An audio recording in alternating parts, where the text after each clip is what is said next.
Hello everyone, welcome back to my channel. In today's lecture, we are going to discuss another topic of business environment, that is monetary policy. देखो monetary policy आपको name से वैसे तो समझ आ जाएगा, to term से बना हुआ है, मॉनेटरी एंड प्लस पॉलिसी. देखो पॉलिसी क्या है, जब भी आप कोई काम करते हैं तो आप क्या करते हो, प्लान बनाएंगे, ठीक है, प्रोग्राम्स बनाते हैं, पॉलिसीज स्ट्रैटेजीज बनाते हो कि आपको किस तरह से कोई अपने टारगेट को अचीव करना है, राइट. अब आपका पॉलिसी के साथ एक वर्ड अटैच है, एसोसिएटेड है, दैट इज मॉनेटरी. अब मॉनेटरी से आप क्या समझ पा रहे हैं कि रिलेटेड टू मनी है ना, रिलेटेड टू सम फंड्स. तो ये ऐसी पॉलिसी होती है जो कि आरबीआई बनाता है, सेंट्रल बैंक बनाएगा, ठीक है. अब क्यों बनाई जाती है, सो दैट मनी के फ्लो को रेगुलेट किया जाए एंड मनी के फ्लो को कंट्रोल किया जाए इकोनॉमी में.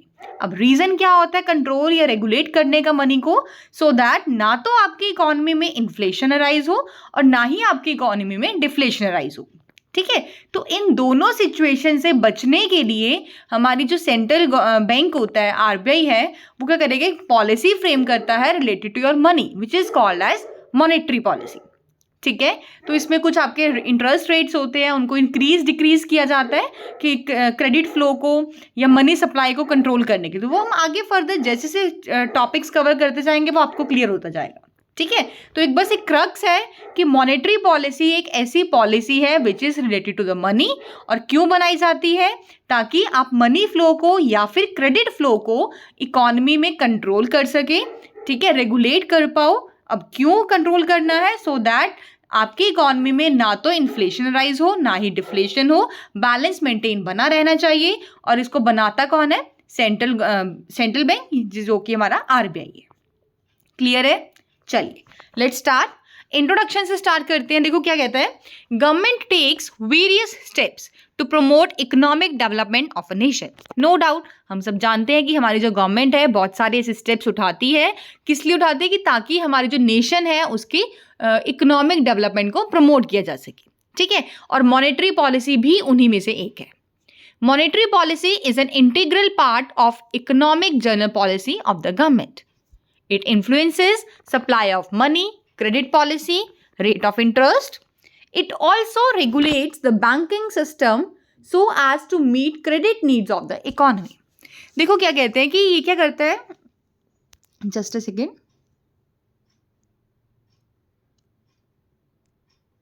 ये इन्फ्लुएंस करता है किस चीज को, मनी सप्लाई को, क्रेडिट पॉलिसी को एंड रेट ऑफ इंटरेस्ट को, ठीक है.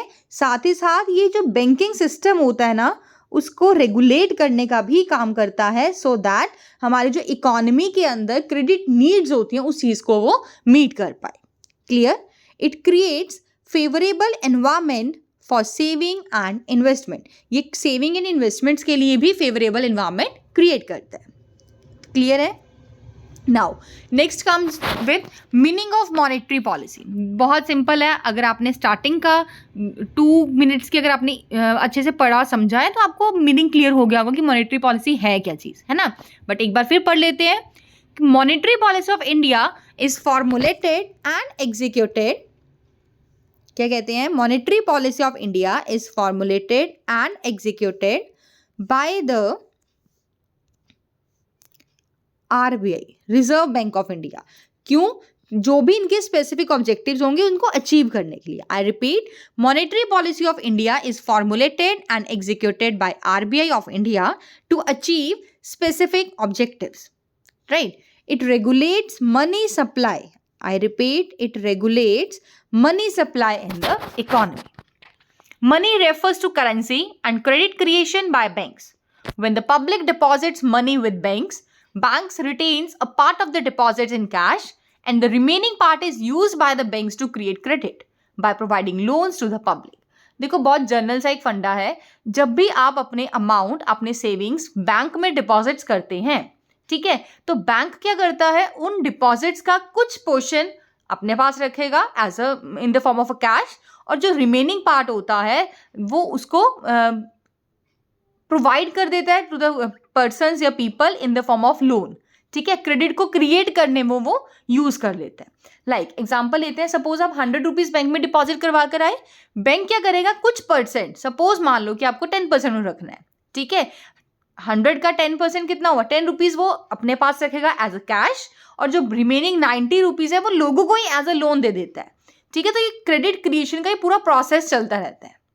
तो यही बोला गया है, when the public deposits money with the banks, banks retain a part of the deposits in cash and the remaining part is used by the bank to create credit by providing loans to the public. This credit also becomes a part of the money supply, और यही जो credit है वो money supply का part बन जाता है। RBI through its monetary policy regulates credit and thereby money supply in the economy. Clear है, यही बोला गया है सिंपल लैंग्वेज में कि आरबीआई मॉनेटरी पॉलिसी के द्वारा क्रेडिट को क्रिएट करता है, रेगुलेट करता है और मनी सप्लाई को भी रेगुलेट करता है। Monetary policy refers to that policy by which central bank of the country controls the supply of money and the cost of money, और we can say rate of interest. Monetary policy एक ऐसी policy है जिसकी help से, जिसके द्वारा हमारा जो सेंट्रल बैंक होता है, लाइक हमारा इंडिया का आरबीआई है, वो कंट्रोल करता है एक तो मनी के सप्लाई को, ना तो बहुत ज़्यादा हो ना ही बहुत ज़्यादा कम हो। सेकेंड थिंग, कंट्रोल करता है cost of money, that is rate of interest. Suppose आप बैंक्स में लोन लेने जाते हो तो जिस रेट पर आप इंटरेस्ट पे करते हैं that will be your rate of interest. या फिर अगर आपने बैंक में डिपॉजिट्स करे हैं तो उन डिपॉजिट्स पे जो आपको इंटरेस्ट मिलता है that will be called as a rate of interest. तो इनके रेट्स को रेगुलेट करने के लिए, कंट्रोल करने के लिए और मनी के सप्लाई को कंट्रोल करने के लिए इकोनॉमी में मॉनेटरी पॉलिसी बनाई जाती है। Clear? Now following are the main elements of the monetary policy of India. First one is it regulates the stock of money and the growth rate of money supply. सबसे first point क्या है कि ये क्या करता है, आपका money के मतलब देखो मनी के स्टॉक को रेगुलेट करेगा फर्स्ट थिंग, और जो रेट होता है ठीक है मनी सप्लाई का, उस चीज़ को भी ये रेगुलेट करता है। Second one is it regulates the banking entire banking system of the economy. पूरी इकोनॉमी का जितना भी बैंकिंग सिस्टम होता है उन सबको ये रेगुलेट करने में हेल्प करता है। Third one is it regulates the level and structure of interest rates directly in organized sector and indirectly in the unorganized sector. जितने भी आपके ऑर्गेनाइज सेक्टर्स होते हैं लाइक आपके बैंक्स हैं, ठीक है, इनके अंदर जितने भी रेट ऑफ इंटरेस्ट होते हैं उनको रेगुलेट करने का ये काम करता है, और जितने भी इनडायरेक्टली मतलब अनऑर्गेनाइज सेक्टर होते हैं वहाँ पर इनडायरेक्टली ये रोल प्ले करेगा। ठीक है, it regulates credit creation by the banks. Next one is it determines the allocation of loans among different sectors. Then it provides incentives to promote savings and to raise the saving income ratio. It ensures adequate availability of credit for growth and tries to achieve price stability. Generally क्या करता है कि आपका credit को easily available करवाने में भी help करता है for the growth and tries to achieve price stability. He means आपकी इकोनॉमी में प्राइस स्टेबिलिटी मेंटेन रहे, इस चीज़ के लिए भी बहुत सारे एफर्ट्स उठाता है। क्लियर? तो ये कुछ एलिमेंट्स से बेसिक से बातें लिखी गई थी। ठीक है, अब आता है आपका main topic that will be known as the features of monetary policy of RBI. RBI ने जो मॉनेटरी पॉलिसी बनाई है, ठीक है, उसकी क्या क्या फीचर्स हैं, 5-6 फीचर्स पढ़ेंगे हम। First one is active policy. देखो जब ये मॉनेटरी पॉलिसी नहीं आया था ना, उससे पहले या बोल सकते हैं प्लानिंग से पहले की बात है कि जो मॉनेटरी पॉलिसी थी वो बहुत ही पैसिव काइंड ऑफ पॉलिसी थी। एक बार रेट ऑफ इंटरेस्ट बना दिए, वही सालों तक चलते जाएंगे, वही मंथ्स तक चलते जाते हैं। बट समय के साथ साथ जो मॉनेटरी पॉलिसी है वो एक्टिव पॉलिसी बन चुकी है। नीड के अकॉर्डिंग इंटरेस्ट रेट्स को इंक्रीज डिक्रीज किया जाता है। अगर आपको लगता है कि मार्केट में इन्फ्लेशन ज़्यादा हो रही है तो आप अकॉर्डिंगली इंटरेस्ट रेट को चेक करो कि हमें बढ़ाना चाहिए या कम करना चाहिए। देन आप चेक करेंगे कि क्या हमारी इकोनॉमी में डिफ्लेशन चल रही है। अगर डिफ्लेशन है तो आप चेक करते हो कि क्या हमें अपने रेट ऑफ इंटरेस्ट को हाई रखना है या लो रखना है, मतलब सराउंडिंग्स क्या डिमांड कर रही है, मार्केट क्या डिमांड कर रही है, उसके बेसिस पर एक्टिवली वो रिएक्ट करती है आजकल आपकी मॉनेटरी पॉलिसी। ठीक है, चलो। Before the advent of planning in India in the year 1951, monetary policy of RBI was a passive policy. RBI did not use measures of monetary policy to regulate the availability of credit. For example, from 1935 to 1951, the bank rate remained stable at 3%. But since 1951, RBI has been following an active monetary policy. 1951 से आज तक RBI ने active monetary policy को follow करना start कर दिया है।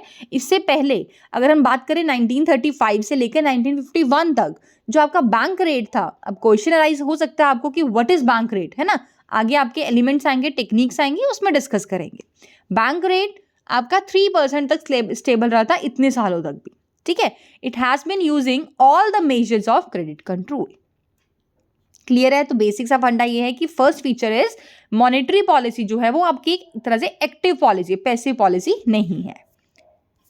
Second one is controlled money supply. Monetary policy of RBI has been achieving contradictory objectives of economic growth and controlling inflation. जो आपकी मॉनेटरी पॉलिसी है ना वो दो कॉन्ट्राडिक्टरी ऑब्जेक्टिव्स को अचीव करने में हेल्प करती है। फर्स्ट है कि इकोनॉमिक ग्रोथ और सेकंड है कि आपने इन्फ्लेशन को कंट्रोल करना है। अगर हम बात करें, आप चाहते हो कि आपकी इकोनॉमिक ग्रोथ को प्रमोट किया जाए तो उस चीज़ के लिए आपको क्या चाहिए, ज़्यादा से ज़्यादा मनी सप्लाई, है ना। लेकिन अगर हम बात करें इन्फ्लेशन को कंट्रोल करना है, then at that point of time आपको चाहिए कि मनी सप्लाई रिड्यूस की जाए। तो दोनों ही कॉन्ट्राडिक्टरी हो गए ना। अचीव देखो टारगेट दोनों ही है, इकोनॉमिक ग्रोथ भी करनी है, कंट्रोल इन्फ्लेशन को भी कंट्रोल करना है, बट दोनों के लिए जो आप स्टेप्स ले रहे हो वो बिल्कुल ऑपोजिट है, ठीक है। तो मॉनेटरी पॉलिसी इन दोनों में ही बैलेंस मेंटेन करता है और इन दोनों कॉन्ट्राडिक्टरी ऑब्जेक्टिव्स को अचीव करने में हेल्प करता है। चलो एक बार पढ़ते हैं क्या बोला गया कंट्रोल्ड मनी सप्लाई में। Monetary policy of RBI has been achieving contradictory objectives of economic growth and controlling inflation. For promoting economic growth more money supply is needed. देखो जब आप चाहते हैं ना कि आपकी इकोनॉमी ज़्यादा से ज़्यादा ग्रो करे, उस पर्टिकुलर पॉइंट पर आपको क्या चाहिए, आपको देखो इंफ्रास्ट्रक्चर डेवलप करना पड़ेगा, रोड्स बनाने हैं, डैम्स बनानी है, बिल्डिंग्स बनानी है, कोई इंडस्ट्री सेटअप करनी हो सकती है, आपको कोई जॉब अपॉर्चुनिटीज़ क्रिएट करनी, तो इन सब के लिए आपको पैसों की रिक्वायरमेंट होती है ना। तो उस पर्टिकुलर पॉइंट ऑफ टाइम पर आपको मनी सप्लाई ज़्यादा चाहिए होती है। बट अगर हम बात करें टू कंट्रोल द इन्फ्लेशन कम करनी है, इट मीन्स लोगों की परचेजिंग पावर कम करनी पड़ेगी, है ना। जब लोगों की परचेजिंग पावर कम होगी तो वो मार्केट में डिमांड कम करेंगे, और जब मार्केट में डिमांड कम होगी तो अल्टीमेटली प्राइसेस एक पॉइंट पर कम होने हो जाएंगे गुड्स एंड सर्विसेज के। तो अगर आप चाहते हैं कि इन्फ्लेशन कंट्रोल करना चाह रहे हो तो आपको मनी सप्लाई को कर्ब करना पड़ेगा, मीन्स मनी सप्लाई को आपको रिड्यूस करके चलना पड़ेगा। तो यही बोला गया है, while to control inflation money supply has to be curbed. Clear. Now क्या कहते हैं, if RBI feels that more credit is required for economic growth, then it expands credit. अगर RBI को ऐसा लगता है कि ज़्यादा क्रेडिट की रिक्वायरमेंट, अब यहाँ पे क्रेडिट उधार नहीं है, यहाँ पर क्रेडिट की बात कीजिए in the context of money. अगर आपको लगता है कि RBI को कि आपको ज़्यादा क्रेडिट की रिक्वायरमेंट है फॉर द इकोनॉमिक ग्रोथ, तो वो एक्सपांड कर देगा मनी को, ठीक है। But if the RBI feels that inflation is rising, then it restricts credit. और अगर उन्हें ऐसा लगता है कि इन्फ्लेशन बढ़ता जा रहा है आपकी इकोनॉमी में, तो वो उस पर्टिकुलर सिचुएशन में आपके क्रेडिट को, मनी फ्लो को रिस्ट्रिक्ट कर देंगे। Clear. This RBI controls money supply to achieve these contradictory objectives. Third one is seasonal variations. देखो सीजनल वेरिएशंस में क्या कहा गया है, the monetary policy is characterised by the changing behaviour of busy and slack seasons. देखो monetary policy में मतलब कुछ जैसे बोलते हैं ना कि मॉनेटरी पॉलिसी अकॉर्डिंगली चेंज होती है कि आपके सीजन्स कैसे वेरी कर रहे हैं, क्या आपका बिजी सीजन है या आपका स्लैक सीजन है, इस चीज़ का भी बहुत ज़्यादा इंपैक्ट पड़ता है आपकी मॉनेटरी पॉलिसी पे, राइट।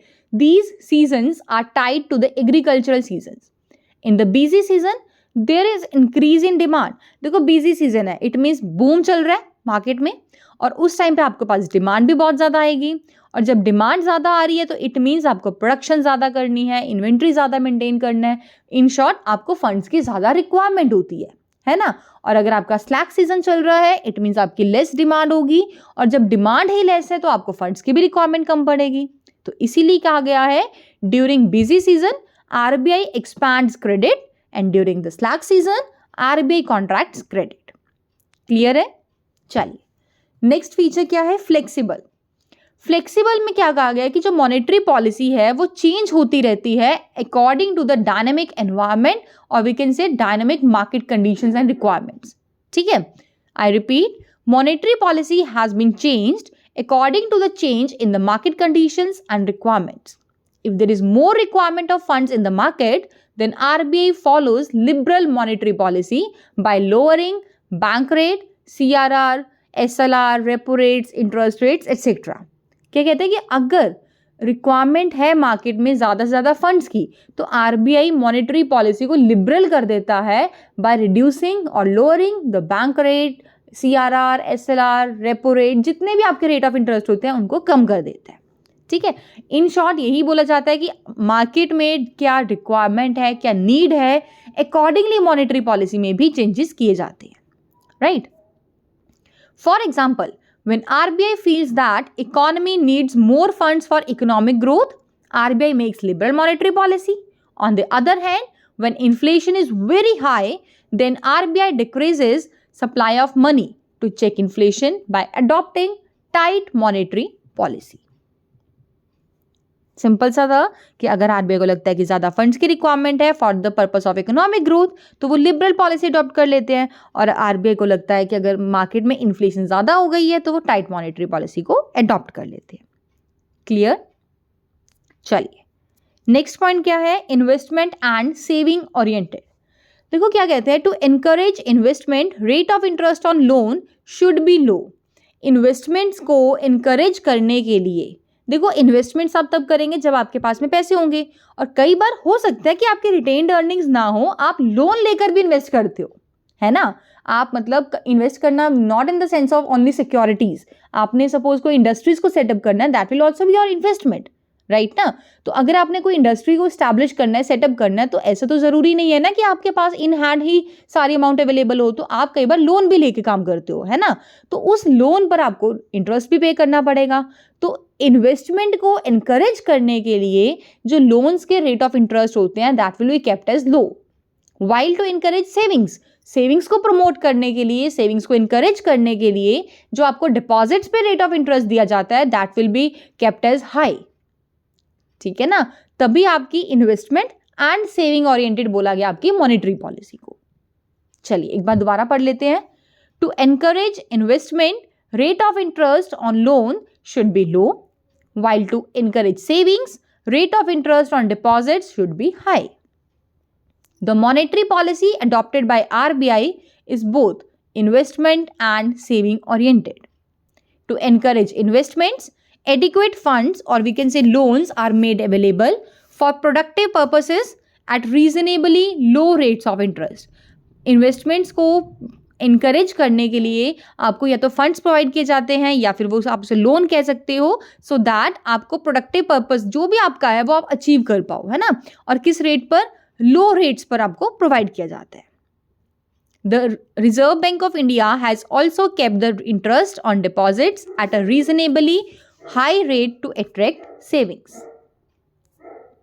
नेक्स्ट आपकी फीचर है wide range of methods of credit control. बहुत सारे मेथड्स आपके क्रेडिट को कंट्रोल करने के लिए. अब यहाँ पे credit, I repeat, money supply को कहा गया है, उधार नहीं है ये क्रेडिट. ठीक है, तो मनी सप्लाई को क्रेडिट करने कंट्रोल करने के लिए बहुत सारे आपके पास वाइड रेंज ऑफ मेथड्स को अडॉप्ट किया जाता है, अवेलेबल होते हैं. चाहे वो आपके क्वांटिटेटिव मेथड्स हो, चाहे वो आपके क्वालिटेटिव मेथड्स हो, there are numbers of methods to control the credit. RBI has used a wide range of instruments of credit control. It has adopted all the measures of quantitative and qualitative credit control to regulate credit as per the needs and the requirements of the economy. Clear? तो ये आपके features थे. सबसे पहले हमने आज के lecture में डिस्कस किया है कि मॉनेटरी पॉलिसी होता क्या है. ठीक है, मॉनेटरी पॉलिसी बेसिकली एक ऐसी पॉलिसी है जिसको बनाया जाता है आरबीआई के द्वारा, रिलेटेड टू मनी होती है. क्यों बनाई जाती है? To control the money supply in the economy, कि मार्केट में ना तो मनी सप्लाई बहुत ज़्यादा हो जाए और ना ही बहुत ज़्यादा शॉर्टेज हो, ना इन्फ्लेशन हो ना डिफ्लेशन हो, एक ट्रेड ऑफ बैलेंस बना रहे, इसलिए एक पॉलिसी बनाई जाती है जिसका नाम है मॉनेटरी पॉलिसी. ठीक है, देन हमने इसके कुछ एलिमेंट्स बेसिक करे हैं. देन हमने पढ़ी इनकी फीचर्स क्या है. First one is active policy है ये. ठीक है, कंट्रोल्ड मनी सप्लाई होता है, सीजनल वेरिएशंस देखने को मिलते हैं, फ्लेक्सिबल इन नेचर है ये. देन हमने पढ़ा कि ये सेविंग एंड इन्वेस्टमेंट ओरिएंटेड होता है. Then wide range of methods are used to control the credit. Clear? I hope you like this video. Do like, share and comment below to share your reviews, and don't forget to subscribe the channel for the latest notification of upcoming videos. Thanks and have a wonderful day.